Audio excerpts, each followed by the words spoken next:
Hindi No, naman. no. Hindi totoo yun. I mean, Boss RSA doing a very, very good job of handling the three teams. I mean, walang favoritism, walang they are ano naman, bawat isa naman supportive yan, bawat isa sa amin talagang sinusuportahan niya eh. Siguro yun lang, medyo natatapat lang talaga because I mean, San Miguel is Junmar's team eh. I mean, let's face it. Junmar is talagang sobrang once in a 10 years yan or once in a 15 years na makita ka ng ganyang player, di ba?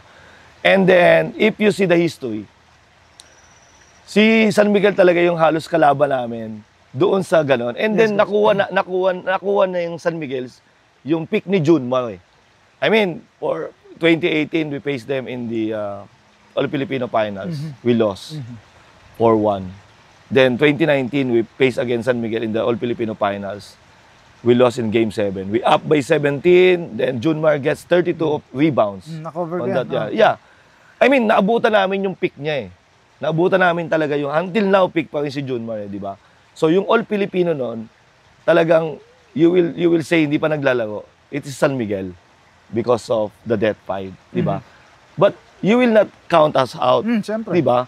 We're there. We have the team na, sabi ko nga sa inyo, hindi ganun kataas yung talent, but sobrang buo din. Sobrang solid din, di ba? Pero we're one defense away, one stop away, or one shot away. It's a close game in Game 7, almost. It's a one block away. The follow-up of Lasitel, I think, kung nasupalpal namin yan, baka panalo kami. Or yung isang turnover namin, baka hindi na turnover, panalo kami. So, yun mga ganun. So, I think, naabutan lang namin yung talagang pick nung San Miguel. And now, naman, yung pick naman itong Ginebra. Di ba? So, I think, kaya lang siguro, nasasabi na ganun because hindi naman natin mako-question yung San Miguel noon. Eh. Grabe naman yun. From 2015 up to 2021, talaga naman sila yung nag-aano nun. Kumbaga sila yung king ng PBA, di ba? So, siguro sasalit lang kami. Ako, si San Miguel, si Ginebra, and then sometimes talk and text, di ba? But yun eh. Yung inaabutan namin yung ano nila eh, yung pick ng players nila na sabay-sabay. So, hindi ko naman I'm still proud of my team because even yun nga, ganun yung composition ng lineup namin na talagang nandun naman, yung pick din naman ng players ko na si Paul, nandun naman si Mark, di ba, si Gio, and then the support of other role players also. So, lumaban kami. Diba? Ilang years din yun. Ilang years din na ganun. But on that 2018, nakuha din namin because we have also a very smart import eh. Si Romeo Travis. Yes, so with the help of Romeo, nakuha na din namin. So yun siguro yung pinaka-nangyari nun.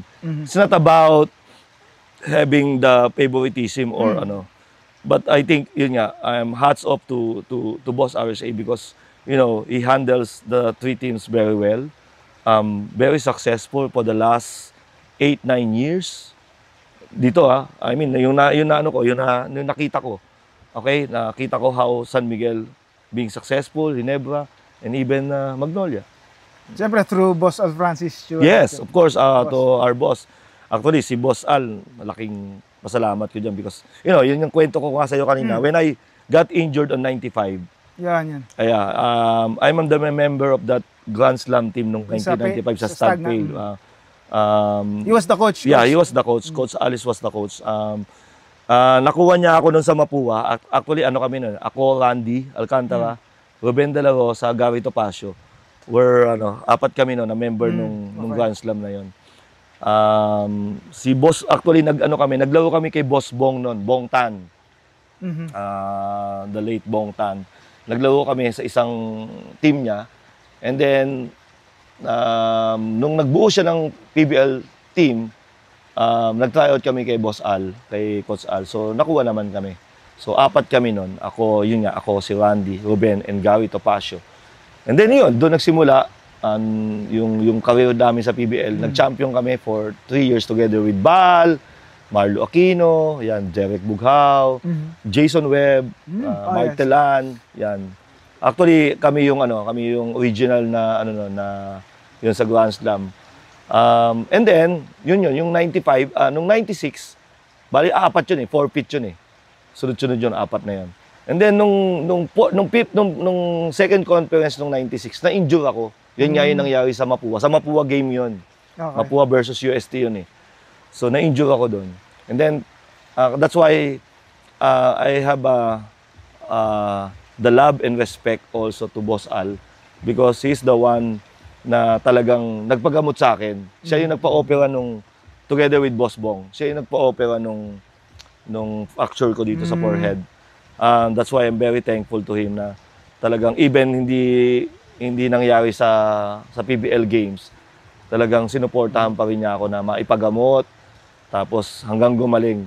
So every time na kinakausap niya ako, tinatanong ko anong kailangan ko. So yun, my family, ako very thankful talaga. Nakabalik ako because of that, nakabalik ako sa career ko. Nakapaglaro pa ako ng NBA, ng PBA, di ba? And then sa PBA, naabutan ko din siya, naging coach ko din sa Santa Lucia. Si Coach Norman, and then tapos siya. So yun, and then dito, hanggang coaching ko, nagkasama pa rin kami ni Boss Al. So yun, very, very thankful sa all the support in and out of the court. So yan naman So ang basketball naman, sabi nga nila, maliit lang yan. Small world lang. So makikita kayo, magkakasama kayo. So hindi kailangan kailangan lang diyan respetuhan siguro.